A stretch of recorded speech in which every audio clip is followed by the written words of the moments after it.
The trail is a bit wet and I've got Crocs on with socks and a pink hat. I like my pink hat. I thought it was quite striking when I saw it in H&M once, so I got it and I like it. I like striking clothing. Once my sister bought me a really red striking shirt, and it was in the 80s, back when we were a little bit conservative as young lads and stuff, so it started a trend for me because it got so many positive comments and I loved this shirt. I wrecked the collars on it, yeah, as you do, and it got overworn. In the end it had to go, but I'll never forget that shirt. Anyway, the wet trail in Crocs, because my fiance got me a lovely pair of boots, but they gave me blisters when we walked uptown, so I'm dealing with blisters at the minute, hence the Crocs. But you can get out in wet weather. I mean, the path is reasonably dry, there's not too many puddles and things. This is my view today. Maybe for 2026 this might be a thing. I can come out and just chat about what's on my mind, because I think I've got stuff to offer. On the sleeping stuff, got a lot on my mind at the moment. My mum's not going to be getting much better. She suffers from having had pneumonia and has got bronchial issues, asthma, and so cold weather, the cold air just hits her. So anybody out there can invent something that warms air, like, you know, a heated sort of element in a scarf or something. I'd be well interested in that, and I know it would serve a purpose for a lot of people, but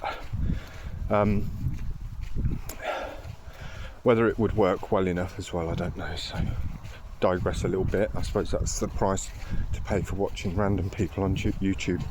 Nuggets of information maybe, but I've enjoyed watching other people's random videos because it's more normal. This is an important point, actually. I think we need more normal shit on the internet, because it's all, you know, TV is always 5 stars, perfect, isn't it? Well produced. But YouTube's gone the same way.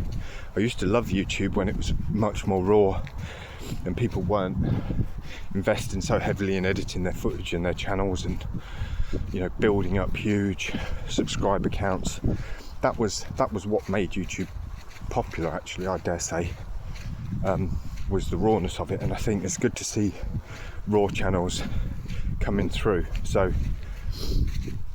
but yeah, I've just got my mum left. I don't share this channel with my family just because I want to feel free to speak. I'm not going to go into too many details on anything, but I don't want to feel sort of clamped down, so I'm just not going to let them know for now about it. And as you can see, I don't post many videos. That might change, it might not. If I don't have anything to say, I won't.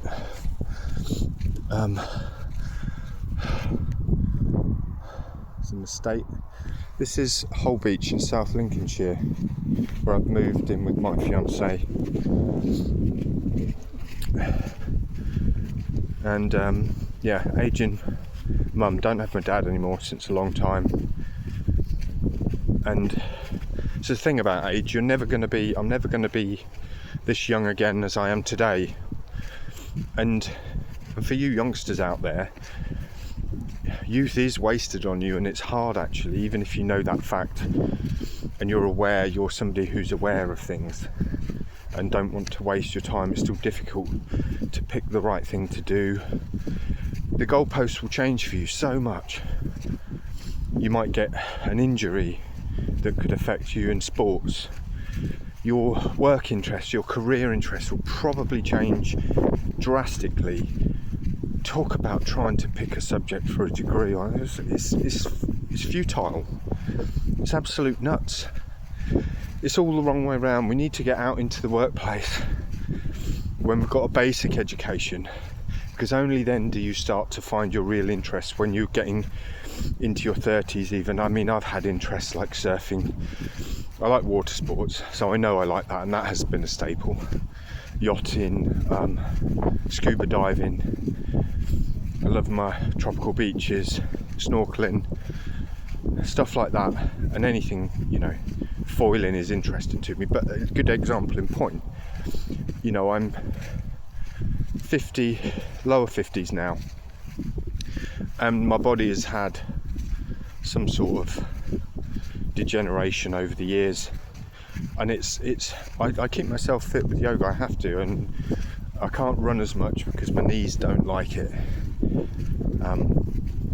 And I swam a lot more. I haven't swam recently, so that's a new pattern that's emerged with the move, I suppose, because I used to live very close to a pool and I could walk to it, so I was swimming regularly. That's one thing that's changed.